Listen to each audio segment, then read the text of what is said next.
Pondok Pesantren Ikhwan Muslimin putra dan putri berpusat di Sulawesi Selatan, tepatnya Perumahan Hertas Madani, Kabupaten Goa, sementara menjalankan pembangunan baik untuk putra maupun putri. Ini dipersiapkan untuk 4 lantai yang kira-kira membutuhkan biaya sekitar 1 miliar lebih. Nah, di tempat ini juga akan ada pembangunan masjid 4 lantai khusus untuk putra, khusus untuk putri, khusus juga untuk mahasiswa. Dan di sini ada lapangan-lapangan bola, lapangan voli bagi santri-santri putra, dan ada kolam ikan, dan ada sumber-sumber supermarket yang ada di dalamnya. Jadi harap bantuan kepada sahabat-sahabat saya agar dapat memberikan partisipasi. Semoga pondok ini bisa berjalan dengan baik pembangunan fisik maupun pembangunan material. Nah, oleh sebab itu, bagi sahabat-sahabat saya, para simpatisan, mudah-mudahan bisa menyalurkan sebagian rezekinya di Yayasan Ikhwan Muslimin, yaitu BSI rekening 105-466-5225 atau konfirmasi admin 081-9372-91207.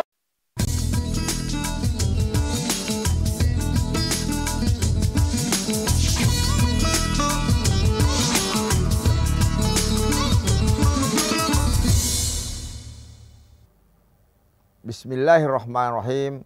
Assalamualaikum warahmatullahi wabarakatuh. Pemirsa, saya batakung asing nyakahari pelangeri acara yenne. Alhamdulillah. Mari kita sama-sama memuji Allah Subhanahu wa taala. Nah, saya rangki kesehatan karena Allah taala, semoga bisa dimanfaatkan kepada hal-hal nakeroki Allah Subhanahu wa taala. Salawat kepada Rasul taala dan bagi kita yang senantiasa wajib diikuti langkah-langkahnya Nabi agar selamat kilino akhirat. Kesempatan ini saya lanjutkan dengan poin bab amal langkah-langkah yang dari Allah Subhanahu wa taala. Lanjutan pengajian kita tausiah yang kemarin. Setelah saya sudah bahas tentang amanah, tentang jujur, saya juga bahas lagi tentang adil. Adil ini diperintahkan oleh Allah Subhanahu wa taala. Ya ayyuhalladzina amanu, ya. Kunu qawwamina bil qisti syuhada walau ala anfusikum awil walidain. Jadilah engkau penegak keadilan, biar pada dirimu sendiri. Jadi orang beriman itu tidak pernah berpihak kepada siapapun juga, termasuk dirinya. Kalau salah, diakui kesalahannya. Di zaman Rasul, ada sahabat yang ada orang yang berzina. Tapi karena tidak didapat misalnya oleh seseorang, dia datang kepada Nabi, ya Rasul, saya telah berzina. Padahal tidak ada yang lihat, tidak ada yang lapor, tidak ada yang melaporkan. Karena iman muncul, dia baru sadar bahwa ini salah. Hukum saya ya Rasul. Tapi sekarang ini karena iman lemah, sekalipun bersalah, sudah dilaporkan, masih mencari cara untuk lepas daripada laporan itu dengan gaya-gaya bahasa yang bervariasi. Padahal hati manusia orang tahu bahwa kau berbicara ini tidak sesuai dengan hatimu. Dalam orang beriman itu tidak. Bahkan Nabi sebagai pemegang kekuasaan dan sebagai hakim mengatakan, sekalipun Fatimah mencuri, saya akan potong tangannya. Menandakan betul-betul tidak ada keluarga, tidak ada kawan dalam pelanggaran hukum. Karena siapa yang tidak melakukan keadilan di dalam hidup ini, tidak akan disiksa di hari kemudian. Jadi jangan salah, para hakim yang tidak memutuskan dengan adil bahwa dia lewat di dunia, di akhirat akan lebih jauh siksaannya. Makanya tadi yang datang minta dihukum, karena mudah-mudahan setelah dihukum rajam oleh Rasul, maka di akhirat akan habis, maka hilang siksaannya. Pemirsa yang rahmati Allah Subhanahu wa taala, kalau iman ini kuat, maka tidak akan betul-betul tegak kebenaran dan semua orang mencintainya, semua agama pasti mencintainya. Karena keadilan itu adalah merupakan kebutuhan oleh manusia. Kita bisa melihat misalnya di Terengganu, sudah tidak ada lagi di sana perjudian. Orang Cina, orang non-Islam juga mengatakan kami bangga Pak, tidak ada perjudian. Kami miskin selama ini karena suami kami suka berjudi. Padahal ini agama luar. Kita tahu kalau miras tidak ada misalnya di Jakarta, di mana saja, pasti banyak orang senang karena banyak orang meninggal karena miras. Banyak orang hancur karena miras. Banyak orang teler karena miras. Dia semua. Tapi kalau kita jauh dari agama, kadang kita menghukum kalau lawan kita. Tapi kita membela kalau dia kawan kita. Itu neraka jahanam ancamannya. Allah Maha Adil, Al-Adil. Dia akan menerapkan keadilan di muka bumi ini. Kalau dia lewat, dia akan kena di akhirat. Orang yang tidak adil di dalam hidup ini, mungkin dia menang secara politik, tapi dia rusak secara moral. Oleh sebab itu Allah Subhanahu wa taala menjelaskan di dalam surah Al-Imran ayat 27. A'udzubillahi minasyaitonirrajim. Bismillahirrahmanirrahim. Tuljul laila fil nahari wa tuljul nahara fil lail wa tukhrijul hayya minal mayyit wa tukhrijul mayyit wa tarzuqu man tasya' bighairi hisab. Allah menjelaskan juga bahwa Allah tu'izzu man tasya' wa tudhillu man tasya' biyadikal khair. Allah memuliakan hambanya yang dikehendaki dan menghinakan hambanya dikehendaki. Jadi tidak usah pemirsa mencari cara dimuliakan orang. Tidak usah takut dihina orang. Lakukan yang terbaik, Allah akan muliakan. Biar bagaimana keburukan yang kau sembunyikan, Allah akan hinakan. Mungkin Anda termasuk orang yang hebat, menurut orang kaya, pejabat. Tapi sebenarnya kau sudah hina di mata Allah dan hina di mata manusia. Belum lepas jabatannya sudah mulai dihina. Tapi orang yang dimuliakan, dia biar penjual ketoprak, dia penjual bakso, akhlak yang baik, dia pasti dimuliakan oleh Allah. Biar dia dihina, Allah akan menutup itu aib. Jadi tidak boleh ada rekayasa sandiwara di dunia ini. Lakukan saja. Tapi orang yang beriman kepada Allah, maka dia lebih mudah, lebih menginginkan dimuliakan oleh Allah Subhanahu wa taala. Itu namanya adil. Di dalam amalan-amalan yang lain ada namanya mahabbah, cinta. Cinta ini hanya cinta kepada Allah yang tertinggi. Manakala kita lebih mencintai dunia daripada Allah, maka kita jatuh kepada kefasikan. Surah At-Taubah ayat 24. Allah tidak pernah mati, tempat bertumpuk seluruh makhluk. Ada lagi namanya syukur. Apapun yang terjadi di dunia ini, baik musibah dia mensyukuri. Kenapa? Mungkin ada hikmah di balik itu. Tapi kalau tidak beriman, pasti menyesali diri, menyesali takdir. Ada namanya sabar. Sabar itu bukan sabar dihina tidak melawan. Sabar itu sabar menjalankan perintah. Tidak terbiasa salat tahajud, dia sabar. Merubah ketidakbiasaan. Tidak biasa sholat 5 waktu di masjid, tidak biasa mengaji, dia rubah, dia sabar. Bukan sabar berarti dia dihina, tidak ada reaksi. Ada namanya ikhlas. Ikhlas ini berbuat karena mencari ridha Allah. Orang ikhlas sulit ditipu setan. Tapi kalau kita berbuat ada kepentingan duniawi, maka kita gampang gembira, gampang stres. Gampang khawatir, gampang marah, gampang emosional. Tapi orang beriman, dia mendapatkan kenikmatan 24 jam. Dia mengambil hikmah. Itu namanya nikmat. Nikmat ini saya bagi dua. Ada nikmat yang temporer, ada nikmat yang hakiki.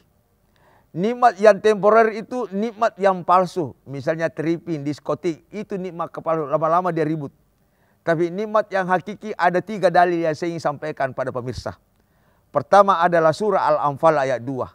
Gemetar hatinya ketika mendengarkan Allah Subhanahu wa taala. Itu satu barometer kalau mau mengukur tentang hati kita apa sudah mati atau masih hidup.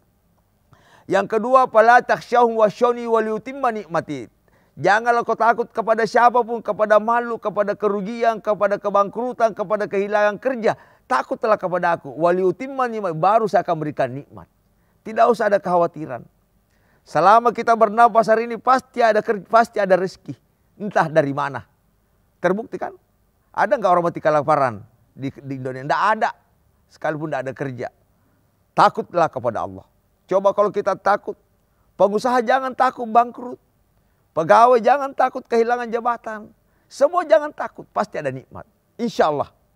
Ketika kita hanya takut kepada Allah, maka akan nikmat. Kita bisa hidup tidak ada uang, udahlah. Jual aja motor, bayar hutang. Jual aja rumah untuk bayar hutang. Kita tinggal di masjid bersama anak-anak. Kita nikmatin hidup. Ya, coba lihat orang yang memahami Allah.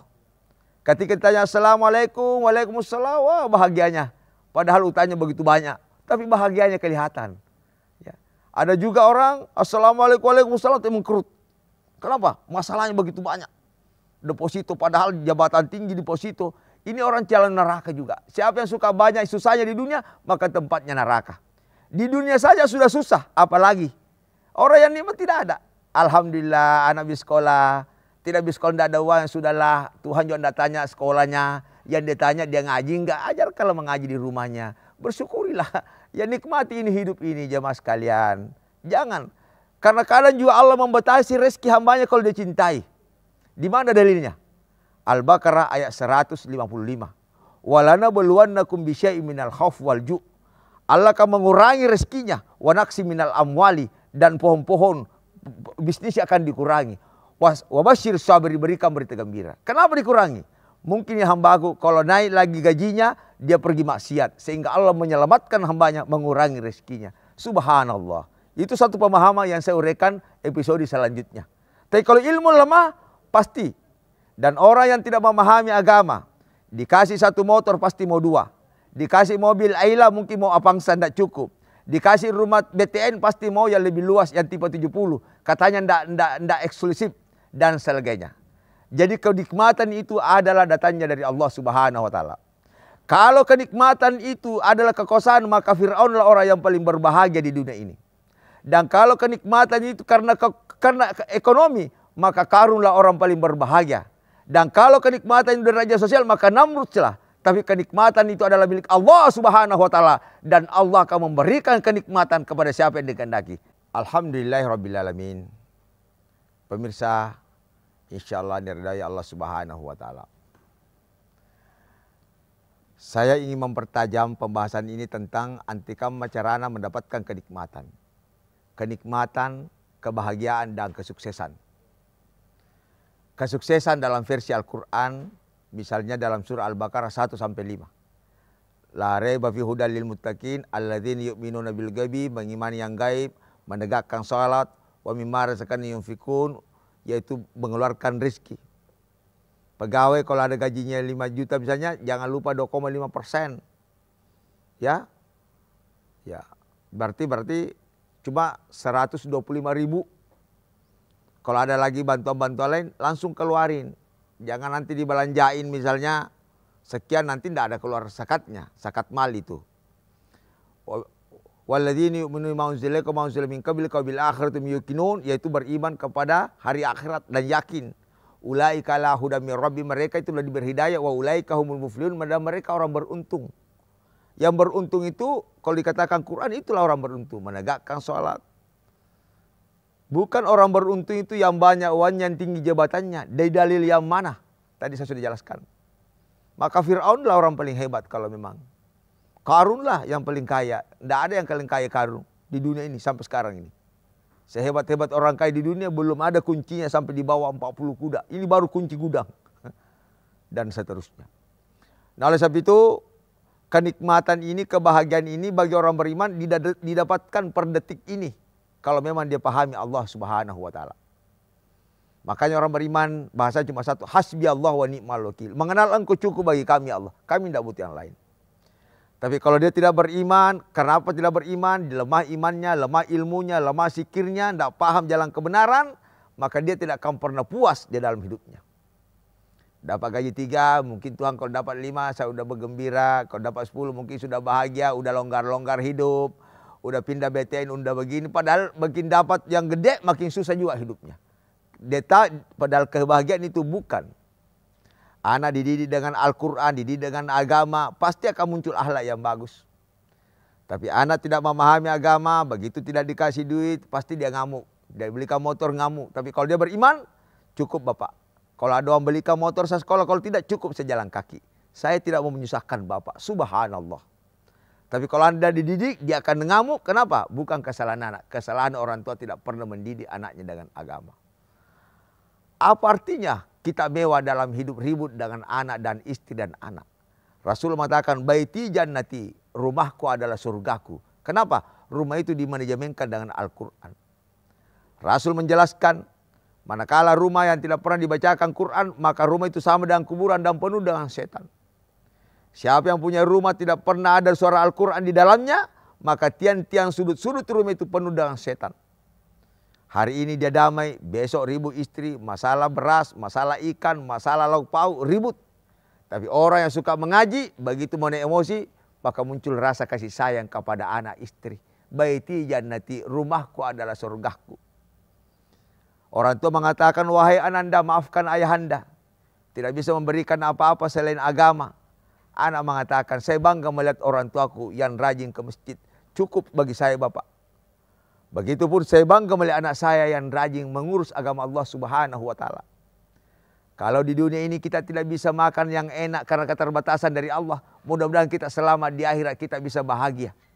Jadi target orang beriman itu bagaimana selamat anaknya dan istrinya di hari kemudian. Orang beriman itu pasti gelisah kalau anaknya tidak sholat.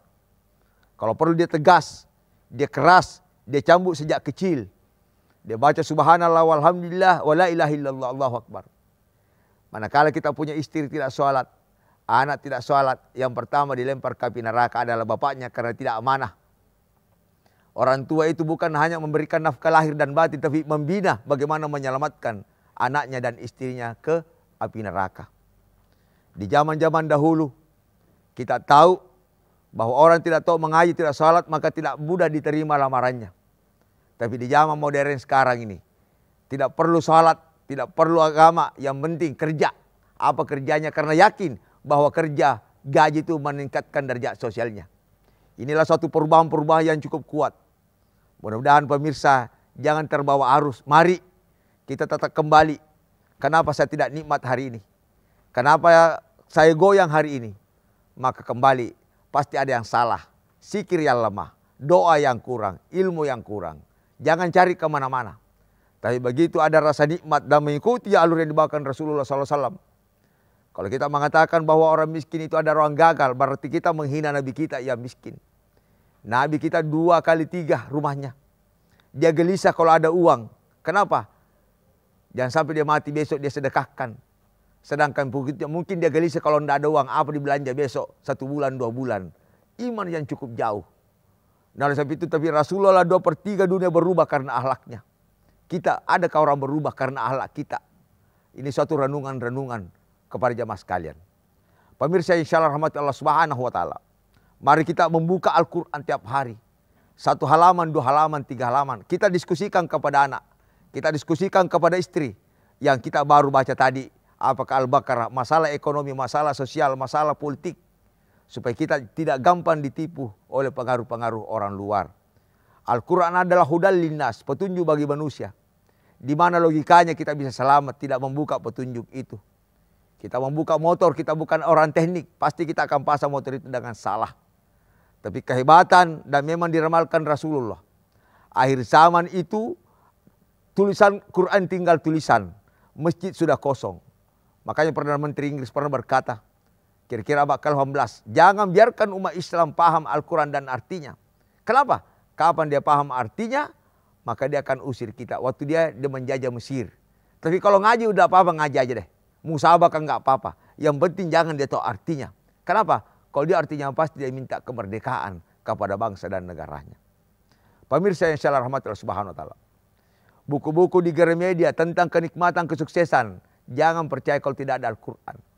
Saya pernah tanya kepada salah satu calon kandidat doktor psikolog. Bagaimana cara membina anak dengan baik, melahirkan kebahagiaan. Saya tanya dokter atau doktor, calon kandidat doktor. Apakah Bapak sudah bahagia hari ini? Dia bilang enggak juga.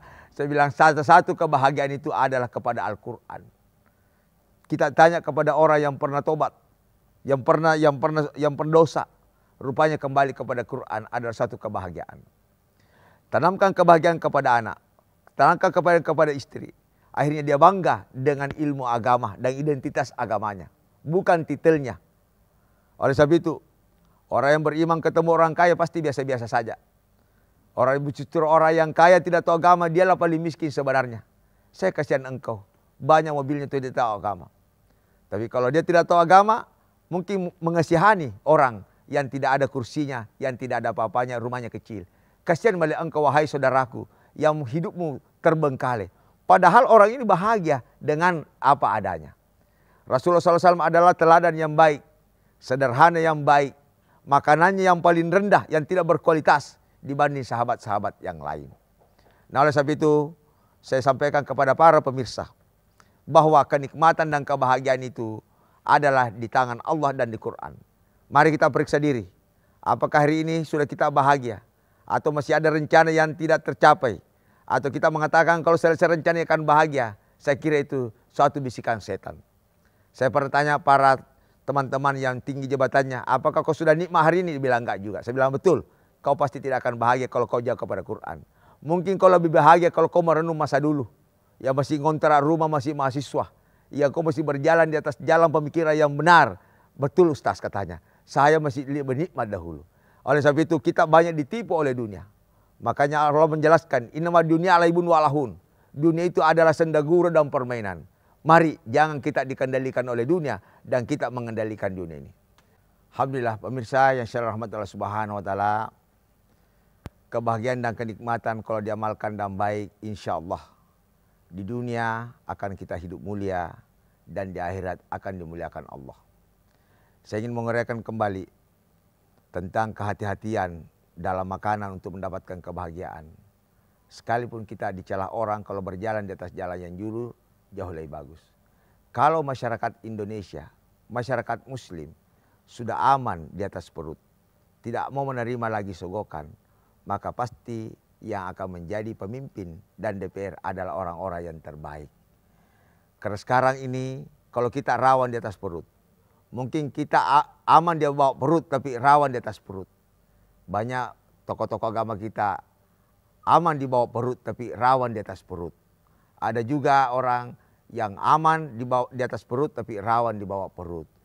Tapi kalau dua-duanya ini maka kita tidak gampang dibeli. Sehingga ada orang mau jadi pemimpin, mohon maaf Pak, kami butuh si A, si B yang memahami agama. Bagaimana bisa Bapak mau jadi DPR kalau Bapak sendiri tidak bisa menyelamatkan dirinya? Nah kalau ini sudah memblunder di seluruh masyarakat, maka kelompok mayoritas pasti akan bermunculan orang-orang yang baik. Sekarang untuk menjadi pemimpin tidak perlu memperbaiki moral, cari aja duit untuk beli rakyat. Kenapa? Karena agama sudah mulai lemah sehingga rakyat gampang dibeli. KPU gampang dibeli, sehingga keributan di mana-mana karena akibat daripada agama yang lemah.